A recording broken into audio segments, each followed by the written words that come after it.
Cinema তৈরির জন্য 180 degree rule বা 180 ডিগ্রি রুল হচ্ছে এমন একটা নিয়ম যেটা সিনেমার দৃশ্যের ধারাবাহিকতা ঠিক রাখে। কিন্তু এই 180 ডিগ্রি রুল আসলে কি? এটা এমনি বলার চেয়ে যদি আমরা একটা উদাহরণ দিয়ে বলি তাহলে আমাদের জন্য বোঝা সহজ হয়। চলুন দেখে আসি।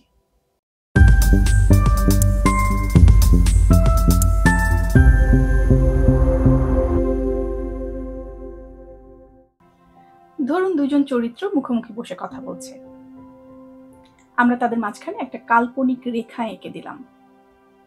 এখন একজন পরিচালক হিসেবে আমাদের ক্যামেরা শুধুমাত্র এই রেখার এক পাশেই রাখতে হবে। কিন্তু কেন এই নিয়ম? কারণ আমাদের ক্যামেরা যদি রেখার ওই পাশে চলে যায় তাহলে এক ধরনের বিভ্রান্তিকর পরিস্থিতির তৈরি হয়।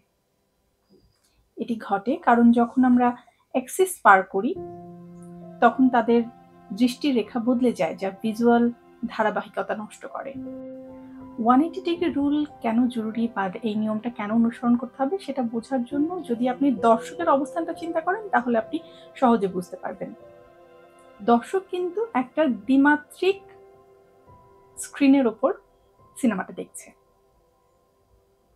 তো এই যে দর্শকের সাথে স্ক্রিন, এটা কিন্তু একটা 180 ডিগ্রি লাইন তৈরি করে আছে। আপনি যখন দুইজন বা তার বেশি চরিত্রকে বা উপাদানকে দেখছেন স্ক্রিনে, তখন আপনাদের মধ্যে যে বর্ডারটা টানা আছে সেটা হচ্ছে একটা 180 ডিগ্রি লাইন, তাই না? তো আপনি কিন্তু এইখানে বসেই যখন ক্যামেরাটা এইদিকে, তখনই একদম উল্টো দিকে কি সেটা দেখছেন না। মানে একই সময় আপনি দুটো জিনিস দেখছেন না। আপনার দৃষ্টিটা বলছে যে কার সাপেক্ষে কে কোন অবস্থানে আছে এবং আপনার কোন দিকে চরিত্রগুলো আছে।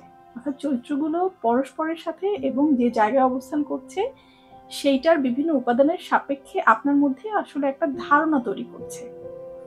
যদি এই কাল্পনিক রেখাটা ক্যামেরা ছেদ করে চলে যায় তাহলে হঠাৎ করে আপনি অবস্থান সম্পর্কে একটা ভুল ধারণায় চলে যাবেন। সেই কারণে 180 ডিগ্রি রুল অনুসরণ করা জরুরি। কিন্তু নিয়ম আছে মানে নিয়মের ব্যতিক্রমও আছে।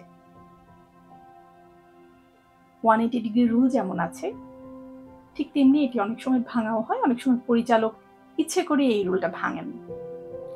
কিছু পরিচালক কিন্তু ইচ্ছাকৃতভাবে এই রেখাটা পার করেন যখন তারা কোনো অস্পষ্টতা বোঝাতে চান, কোনো দ্বিধার পরিস্থিতি বোঝাতে চান বা বিশেষ কোনো উত্তেজনার পরিস্থিতি দেখাতে চান। আসল ব্যাপারটা হলো যে নিয়মটা আপনাকে জানতেই হবে, এরপরেই কেবল আপনি সিদ্ধান্ত নিতে পারবেন যে কোথায় আপনাকে ভাঙতে হবে আর কোথায় অবশ্যই এই নিয়মটা অনুসরণ করতে হবে। কাজে প্রথমে নিয়মটা জেনে নিন, তাহলে আপনি বুঝতে পারবেন যে পরে যখন আপনি সিনেমা বানাতে যাবেন তখন আপনি 180 ডিগ্রি রুল রাখবেন নাকি ভাঙবেন। যদি রাখেন কোথায় রাখবেন, যদি ভাঙতে হয় কোথায় ভাঙবেন। সবাইকে অনেক ধন্যবাদ।